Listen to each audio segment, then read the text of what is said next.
नमस्कार, ग्लोको समाचारमा स्वागत छ। म अब्राहम दियाली। सुरु गरौँ अहिलेसम्मका प्रमुख प्रसङ्गबाट। राष्ट्रपति भएको 100 दिनपछि आज राष्ट्रपति बाइडेनको पहिलो पत्रकार सम्मेलन। अध्यागमनको विषय हेर्न उपराष्ट्रपति कमला ह्यारिसलाई अमेरिकी राष्ट्रपति जो बाइडेनले दिए जिम्मेवारी। अमेरिकामा 70% वयस्कलाई लगाइयो पहिलो चरणको खोप, 14%ले मात्रै दुवै खोप प्राप्त। म्यानमारको सेना नियन्त्रित कम्पनीलाई प्रतिबन्ध लगाउँदै अमेरिका।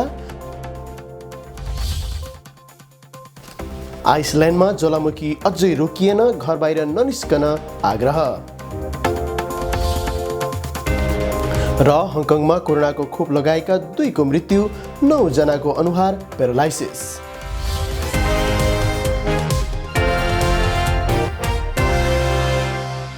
अमेरिकी सरकारसँग आधिकारिक रूपमा दर्ता गरी सञ्चालनमा आएको ग्लोकल प्लेटफर्मबाट दैनिक रूपमा देश तथा विदेशका घटनाहरू जस्ताको तस्तै ग्लोकल समाचार मार्फत हामीले निरन्तर प्रस्तुत गर्दै आइरहेका छौँ। हामीले प्रस्तुत गरेका सबै कार्यक्रमहरू समयमै र सबैभन्दा पहिले हेर्नको लागि हाम्रो युट्युब च्यानललाई सब्स्क्राइब गर्न नभुल्नुहोला। सब्स्क्राइब गर्नको लागि यसै भिडियोको मुनिपट्टि रहेको सब्स्क्राइब बटनलाई थिच्न नभुल्नुहोला। साथै हाम्रो फेसबुक पेज ग्लोकल प्लेटफर्मलाई लाइक र फलो गर्न सक्नुहुनेछ। अब ग्लोकल समाचार विस्तारमा। राष्ट्रपति भइसकेपछि आज जो बाइडेनको पहिलो पटक व्हाइट हाउसमा पत्रकार सम्मेलन भएको छ। बाइडेनको आजको पत्रकार सम्मेलनमा 100 दिनमा 100 मिलियनलाई कोरोना विरुद्धको भ्याक्सिन लगाउने कार्य प्रगति र 1.9 ट्रिलियनको राहत प्याकेज तथा सीमामा हुने आप्रवासी समस्याको बारे बोलेका छन्। सम्बोधनको क्रममा उनले आफू अमेरिकामा समस्या निम्त्याउन राष्ट्रपति नबनेको बरु समस्या समाधानको लागि राष्ट्रपति बनेको बताएका छन्। त्यस्तै सम्बोधनको क्रममा अहिलेसम्म 100 मिलियन राहत भुक्तानी जनताको ब्याङ्क खातामा गइसकेको समेत बताएका छन्। टेक्ससको सिमानामा रहेको आप्रवासी बालबालिकाहरू पूर्ण रूपमा अस्वीकार्य हुने सम्बोधनको क्रममा बताएका छन्। राष्ट्रपति बाइडेनले चुनावको बेला गरेका विभिन्न प्रतिज्ञामध्ये एउटा प्रतिज्ञा बाइडेनले पूरा गरिसकेका छन् भने अर्को प्रतिज्ञा पनि पूरा हुने दिशामा रहेको छ। बाइडेनले कार्यभार सम्हालेको 2 महिना पूरा भइसक्दा यो अवधिमा अध्यागमन लगायतका क्षेत्रमा दर्जनौं कार्यकारी आदेशहरू जारी गरेका छन् भने ट्रम्पका कैयन आदेश र नीति नियमहरू उल्टाएका छन्। तर बाइडेन आफैले भने यो अवधिका 6 वटा उपलब्धिहरूलाई मुख्य उपलब्धिका रूपमा व्याख्या गरेका छन्। $1400 राहत चेक लगायत समेटिएको 1.9 ट्रिलियनको प्याकेज पारित गर्नुलाई पहिलो उपलब्धिका रूपमा बाइडेनले उल्लेख गरेका छन्। बाइडेनले गरेको यो प्रतिज्ञा 2 महिनाकै अवधिमा पूरा भएको हो। त्यस्तै 100 दिनमा मिलियनलाई कोरोना विरुद्धको भ्याक्सिन लगाउने प्रतिबद्धता बाइडेनले जनाएका थिए। तर बाइडेन प्रशासनको 2 महिनामा नै 100 मिलियन भ्याक्सिन वितरण भइसकेको छ भने 100 दिनमा 100 मिलियनलाई भ्याक्सिन लगाउने लक्ष्य पनि पूरा हुने दिशामा छ। बाइडेन प्रशासनले पेरिस सम्झौतामा पुनः अमेरिकालाई समावेश गरेको छ। यो महत्त्वपूर्ण जलवायु सम्झौताबाट ट्रम्प प्रशासनले अमेरिकालाई अलग गराएको थियो। तर बाइडेनले कार्यभार सम्हालेको पहिलो दिनमा नै पेरिस सम्झौतामा अमेरिकालाई पुनः समावेश गराएका हुन्।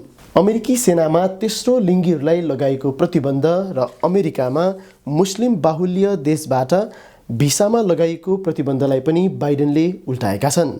कार्यभार सम्हालेको पहिलो सातामा नै बाइडेनले अमेरिकी सेनामा तेस्रो लिङ्गीमाथि लगाइएको प्रतिबन्ध उल्टाएका छन्। अमेरिकी सेनामा झन्डै 15,000 तेस्रो लिङ्गीहरू रहेका छन्। त्यस्तै बाइडेनले 2 महिनाको अवधिमा हेल्थकेयर र मतदानमा पहुँचलाई वृद्धि गराएका छन् भने निजी जेलहरू पनि बन्द गर्ने दिशातर्फ कदम चालेका छन्। यसलाई पनि बाइडेनले आफ्नो 2 महिनाको अवधिमा गरेका मुख्य उपलब्धिका रूपमा सूचीकृत गरेका छन्। यी बाहेक बाइडेनले अध्यागमनका क्षेत्रमा ट्रम्प प्रशासनले गरेका कैयन कडाइहरूलाई हटाएका छन्। विगतका कैयन मेमोहरू बाइडेन प्रशासनले खारिज गरेको छ। पब्लिक चार्जको नियम कार्यान्वयन रोकेको छ। भिसा स्पोन्सर लगायतका विषयमा कडाई गर्ने प्रस्तावित नियमहरू खारिज गरेको छ। अमेरिकी राष्ट्रपति जो बाइडेनले अध्यागमन लगायतका विषयलाई सम्बोधन गर्न खास गरी उत्तर अमेरिकी देशहरूमा कूटनीतिक प्रयासहरूको नेतृत्व गर्ने जिम्मा उपराष्ट्रपति कमला ह्यारिसलाई दिएका छन्। बाइडेनको पहिलो प्राथमिकतामा रहेको विषय हेर्ने जिम्मा बाइडेनले सिधै आफ्नो दोस्रो तहको नेतृत्वलाई दिएका हुन्। सीमा क्षेत्रबाट अमेरिकामा कागजपत्र विहीनहरूको प्रवेशको विषय अमेरिकामा अध्यागमनको सन्दर्भमा मुख्य एजेन्डा रहँदै आएको छ। यसबारेमा ट्रम्पले पर्खाल लगाउनदेखि कैयन नीतिहरूको घोषणा समेत गरेका थिए। बाइडेनले यसबारेका कैयन नीति उल्टाए पनि सीमा क्षेत्रको आप्रवासनको विषय अझै मुख्य विषयका रूपमा रहेको छ। आफूले यसबारेमा उपराष्ट्रपति कमला ह्यारिससँग कुराकानी गरेको र यस विषयको नेतृत्व गर्न उनी सबैभन्दा योग्य व्यक्ति रहेको बाइडेनले बताएका छन्। सन् 2014 र 2015 राष्ट्रपति बाराक ओबामा हुँदा ग्वाटेमाला, होन्डुरस, एल साल्भोडोर लगायतका मुलुकमा अमेरिकामा कागजपत्रविहीन बालबालिकाहरूको आप्रवासनको सन्दर्भमा ओबामाले त्यसको कूटनीतिक नेतृत्व गर्ने जिम्मा बाइडेनलाई दिएका थिए। बाइडेनले अहिले त्यसकै झल्को मिल्ने गरी ह्यारिसलाई जिम्मा दिएका छन्। आफूप्रति विश्वास गरेर यो जिम्मेवारी दिएकोमा उपराष्ट्रपति ह्यारिसले राष्ट्रपति बाइडेनलाई धन्यवाद दिएकी छिन्। उनले आप्रवासनको मुख्य कारणलाई खोजेर समाधान गर्नुपर्नेमा जोड दिएकी छिन्। बाइडेन प्रशासनले अमेरिकामा कागजपत्रविहीन आप्रवासीहरूको ओहिरो लाग्ने सन्दर्भमा यसो हुनुको मूल कारण खोजेर त्यसमा नै समाधान गर्नुपर्नेमा जोड दिँदै आएको छ। उपराष्ट्रपति ह्यारिसले अहिलेसम्म कुनै पनि मुख्य टास्क फोर्सको नेतृत्व गरेकी थिएनन्। त्यसको साटो उनले बाइडेनलाई पूर्ण रूपमा साथ दिँदै बाइडेन प्रशासनका प्रयासहरूमा भौतिक रूपमा समेत बाइडेनको छेउमा उपस्थित रहँदै आएकी थिइन्। अमेरिकामा कोभिड-19बाट एकै दिनमा 79,111 जना सङ्क्रमित भएका छन्। यसैगरी एकै दिनमा 1,591 जनाको मृत्यु भएको न्युयोर्क टाइम्सले जनाएको छ। गत बुधबार मार्च 24 का दिन 24 घण्टामा उक्त तथ्याङ्क न्युयोर्क टाइम्सले निकालेको हो। गत हप्तामा औसतमा दैनिक 57,276 जना सङ्क्रमित भएका थिए भने गत 2 हप्ता झैँ औसतमा बराबर सङ्क्रमित हुने सङ्ख्या भएको न्युयोर्क टाइम्सले आफ्नो तथ्याङ्कमा उल्लेख गरेको छ। अमेरिकामा हालसम्म कम्तीमा 13,73,853 जनाले पहिलो चरणको खोप लगाइसकेको जानकारी अमेरिकी रोग नियन्त्रण तथा रोकथाम केन्द्र CDCले दिएको छ। बिहिबार मार्च 25 का दिन बिहानसम्म कुल 3,33,800,000 मानिसहरू सङ्क्रमित रहेका छन् भने कुल 5,45,070 जनाको मृत्यु भइसकेको छ। हाल अमेरिकामा 39,439 जना अस्पतालमा कोरोना सङ्क्रमितहरू भर्ना भएका छन् भने अस्पताल भर्ना हुनेमा 12%ले कमी आएको छ। अहिलेसम्म अमेरिकामा 1,40,04,37 जना कोरोना सङ्क्रमितहरू सङ्क्रमणमुक्त भइसकेका छन्। अमेरिकामा कोरोना सङ्क्रमितहरूको मृत्यु हुने दर 31%ले कमी आएको छ। अमेरिकामा 70% वयस्कलाई कोरोना विरुद्धको पहिलो खोप दिएको छ भने हालसम्म कुल 14%ले दुवै खोप प्राप्त गरिसकेका छन्। अस्ट्राजेनिकाले अमेरिकी परीक्षण नतिजाबारे सरकारी अधिकारीले प्रश्न उठाएपछि प्रभावकारिता 79%लाई सच्याउँदै 76% भएको बताएको छ। तथ्याङ्क सच्चाइ पनि अस्ट्राजेनिकाले परीक्षण नतिजाले यो वयस्क जनसङ्ख्यामा अत्यन्तै प्रभावकारी भएको पुष्टि गरेको बताएको छ। अमेरिकी स्वास्थ्य अधिकारीले पुरानो तथ्याङ्क प्रयोग गरेको भन्दै प्रश्न उठाएका थिए। अस्ट्राजेनिकाले अमेरिकामा अनुमति पाउने अपेक्षा गरेको बताएको छ। सो परीक्षणमा अमेरिका, चिली र पेरुका 32,000 भन्दा धेरै मानिस सहभागी भएका थिए। सोमबार परीक्षणको नतिजा सार्वजनिक भएपछि केही विज्ञहरूले प्रभावकारिताको लागि अपूर्ण तथ्याङ्क प्रयोग भएको हुन सक्ने बताएका थिए। संयुक्त राज्य अमेरिकाले म्यानमार सेनाको नियन्त्रणमा रहेका 2 बहुराष्ट्रिय कम्पनीमाथि प्रतिबन्ध लगाउने तयारी गरेको छ। सैन्य कुको विरोधमा भएको प्रदर्शनमा हिंसात्मक हस्तक्षेप गरेपछि अमेरिकाले म्यानमारका उच्च सैनिक अधिकारीको स्वामित्वमा रहेका कम्पनीमाथि प्रतिबन्ध लगाउने निर्णय गरेको हो। म्यानमार इकोनोमिक कर्पोरेसन MEC र Myanmar economic holdings limited MIHL लाई कालो सूचीमा राख्दै यी कम्पनीका अमेरिकामा भएको सम्पूर्ण सम्पत्ति रोक्का गर्ने निर्णय भएको स्रोतलाई उद्धृत गर्दै समाचार संस्था रियोटर्सले जनाएको हो। निर्वाचनमा धाँधली गरेको भन्दै सेनाले गएको फेब्रुअरी 1 मा प्रजातन्त्रवादी नेत्री आङ सान सुकी लगायत अन्य निर्वाचित नेताहरूलाई नियन्त्रणमा लिई शासन सत्ता आफ्नो हातमा लिएको थियो। गत नोभेम्बरमा भएको उक्त निर्वाचनमा सुकीको पार्टी विजयी भएको थियो। सैन्यको विरुद्ध भएको प्रदर्शन दमन गर्न सेना हिंसात्मक रूपमा प्रस्तुत हुँदा कम्तीमा 275 जनाको मृत्यु भइसकेको छ। यसअघि नै अमेरिका, बेलायत, क्यानाडा र युरोपेली सङ्घले म्यानमार सेनाका उच्च अधिकारीहरूमाथि केही प्रतिबन्धहरू लगाइसकेका छन्। लामो समयदेखि म्यानमारको अर्थव्यवस्था सेनाको नियन्त्रणमा छ। सेनाले होल्डिङ फर्म र सहायक कम्पनी मार्फत यहाँका मदिरा, चुरोट, टेलिकम, टायर, खनिज र रियल इस्टेटमा ठूलो लगानी गरेको जनाइएको छ। प्रदर्शनकारीले सेनालाई आर्थिक रूपमा कमजोर बनाउन यहाँका ग्यास र तेल क्षेत्रमा समेत प्रतिबन्ध लगाउन आह्वान गर्दै आएका छन्।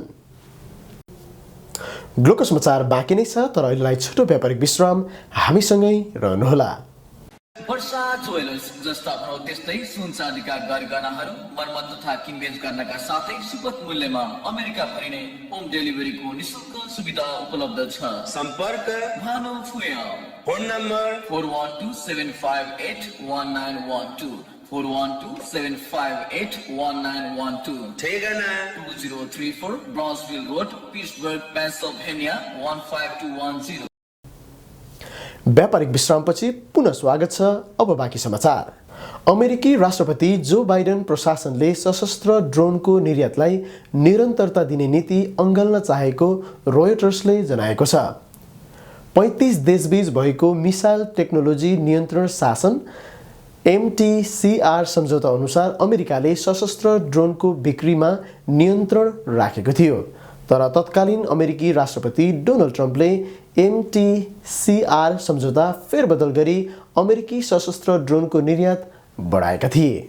अमेरिकाले आफ्ना सहयोगी मुलुकहरूलाई ड्रोन बिक्री गर्दा उनीहरूको सुरक्षा प्रभावकारी हुने र अमेरिकी अर्थतन्त्रमा ठूलो योगदान मिल्ने भन्दै ट्रम्प प्रशासनले निर्यात बढाएको थियो।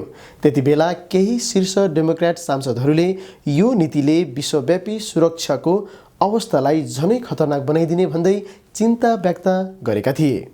अहिले डेमोक्रेट पार्टीकै राष्ट्रपति बाइडेनले यो नीतिलाई निरन्तरता दिन खोजेको रोयटर्सले स्रोतलाई उद्धृत गर्दै लेखेको छ।